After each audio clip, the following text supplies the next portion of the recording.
खाना बनाते बनाते आप लोगों से बात करने का मन हुआ, कुछ शेयर करने की इच्छा हुई, जो मुझे लगा कि खाना बनाते बनाते ही आप लोगों के साथ भी शेयर कर दूँ। एक ऐसी बात जो हम सब जानते हैं लेकिन कई बार हम भूल जाते हैं, उसे फॉलो नहीं कर रहे होते।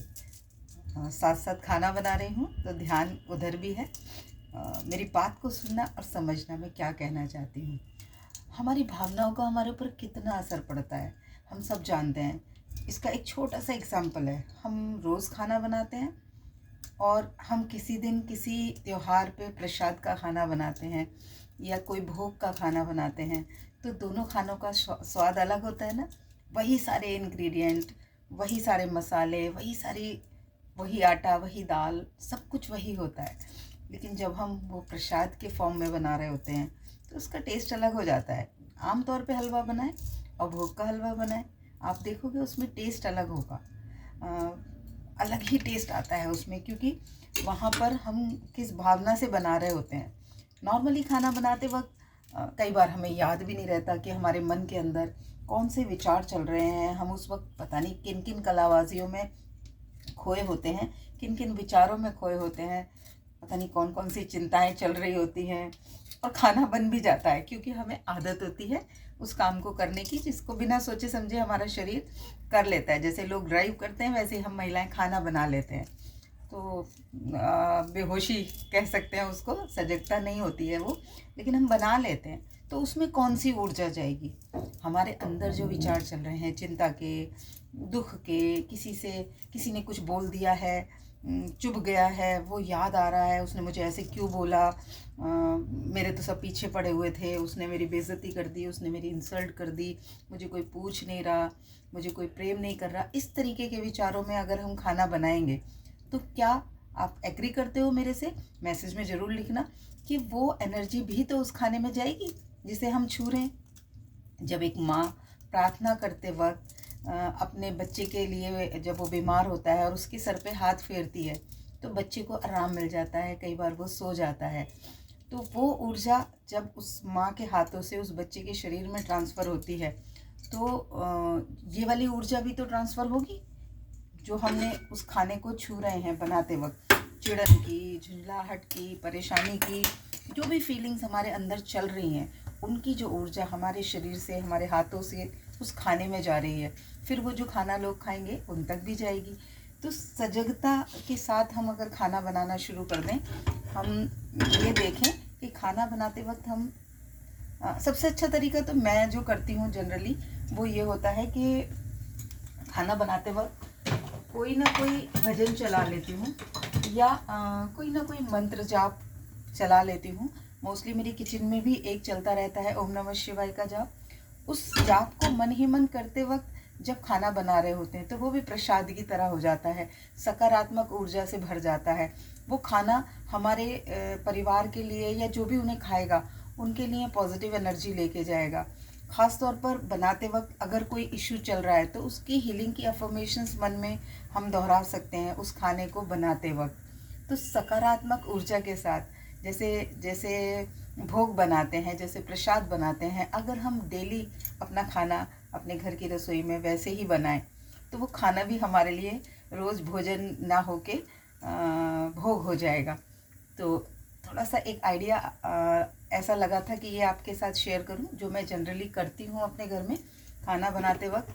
अगर गुस्सा आ रहा होता है तो मैं पॉज हो जाती हूँ, कहती हूँ अभी नहीं बनाऊंगी भाई, 10 मिनट रुक के खाना बनाऊंगी, किसी और को बनाना है बना लो, मैं नहीं बनाऊंगी क्योंकि मैं अभी गुस्से में हूँ। गैस बंद करके बैठ जाती हूँ अगर मुझे गुस्सा आता है, 10 मिनट बाद बनाऊंगी। या गुस्से को हैंडल कर लेती हूँ, रिलीज़ कर देती हूँ और अपने आप को स्विच कर लेती हूँ सकारात्मक ऊर्जा की तरफ, अपनी ब्लेसिंग्स को काउंट करके, या बहुत सारे तरीके जो मैंने सीखे हैं कि कैसे ब्रेथ करके अपने गुस्से को कंट्रोल करना है, रिलीज़ कर देना है, उसको न्यूट्रल कर देना है। या तो मैं वो करती हूँ फिर खाना बनाती हूँ, नहीं तो पॉज कर देती हूँ। अगर कई बार होता है ना ये ज़्यादा हावी हो रहा होता है तो पॉज कर देती हूँ, भाई 10 मिनट शांत हो जाने दो फिर बनाऊँगी खाना। तो हमें चिड़चिड़ाहट, झुंझलाहट के साथ नहीं बनाना। यहीं पर आप देखो, जो घरों में खाना बनाने आ रही है महिला, अगर कुक किसी ने रख रखी है, कोई हेल्पर रख रखी है जो खाना बना रही है, ना कि घर की महिला बना रही है। तो अब उसको तो प्रेम नहीं आएगा ना, उसके लिए तो वो काम है, और काम भी ऐसा कि बस करना पड़ रहा है क्योंकि वो मजबूर है, उसको पैसा चाहिए, इसलिए वो खाना बनाने आ रही है, ना कि वो प्रेम भाव से बना रही है। तो उस खाने में वो भावनाएं कैसे आएंगी? वो खाना हमारे परिवार के लिए उतना हेल्दी एनर्जी के साथ कैसे बन पाएगा? क्योंकि उसको तो प्रेम आया ही नहीं।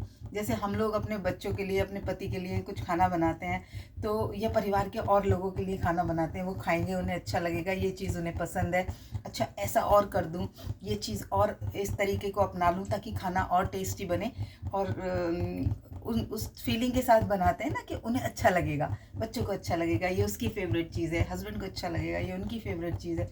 उसको क्या फ़र्क पड़ रहा है काम वाली को? वो क्यों सोचेगी कि खाना कैसे बनाना है? वो तो परेशान है, उसकी कोई मजबूरी है जिसकी वजह से वो हमारे घर में खाना बनाने आ रही है। तो वो उस मजबूरी की फीलिंग में अगर खाना बनाएगी तो खाने में वो ऊर्जा तो जाएगी। ऐसे ही बाहर जो लोग रेस्टोरेंट में खाना बना रहे होते हैं, वो भी उनका काम होता है और वो उस काम को कर रहे होते हैं, और कोई भावना नहीं होती, ना ही हाइजीन की बात तो अलग छोड़ दो कि वो हाइजीन मेंटेन नहीं करते। उनकी भावनाएं कौन सी होती हैं कि बस कैसे ज़्यादा मुनाफा आ जाए, कैसे मैं इस चीज़ को बेच के ज़्यादा से ज़्यादा पैसा कमा पाऊँ। वो उस फीलिंग में बना रहे होते हैं, कोई प्रेम नहीं होता, कोई ब्लेसिंग नहीं होती उनके खाने में। इसीलिए हम लोग अक्सर बाहर का खाना खा के बीमार पड़ जाते हैं। घर में खाना खाते हैं तो बीमार नहीं पड़ते, क्योंकि 90% महिलाएं अपने घर में खाना बनाएंगी तो प्रेम से ही बनाएंगी ना। अगर कुछ लाइफ में इश्यूज चल रहे हैं तो वो बात अलग है कि वो चिंता की भावना में है, वो परेशान है, और उस फीलिंग के साथ अगर उन्होंने खाना बनाया तो वो खाना नहीं रहेगा, बस वो बच जाएगा। पेट तो भर देगा, लेकिन जो ऊर्जा एक्चुअली उस खाने से हमें मिलनी चाहिए, प्रार्थनाओं की ऊर्जा, प्रेम की ऊर्जा, आनंद की ऊर्जा, वो तो नहीं मिलेगी।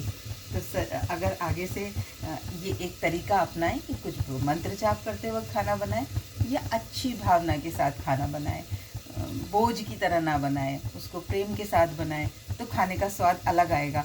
किस किस ने इस बात का अनुभव किया है, और कौन कौन ऐसे ही फॉलो करता है कुछ ना कुछ ट्रिक्स खाना बनाते वक्त? कमेंट बॉक्स में आके ज़रूर लिखिएगा। मैं वेट करूँगी और आपके सबके कमेंट पढ़ूँगी, ताकि और कोई नया आइडिया भी मुझे मिल जाए।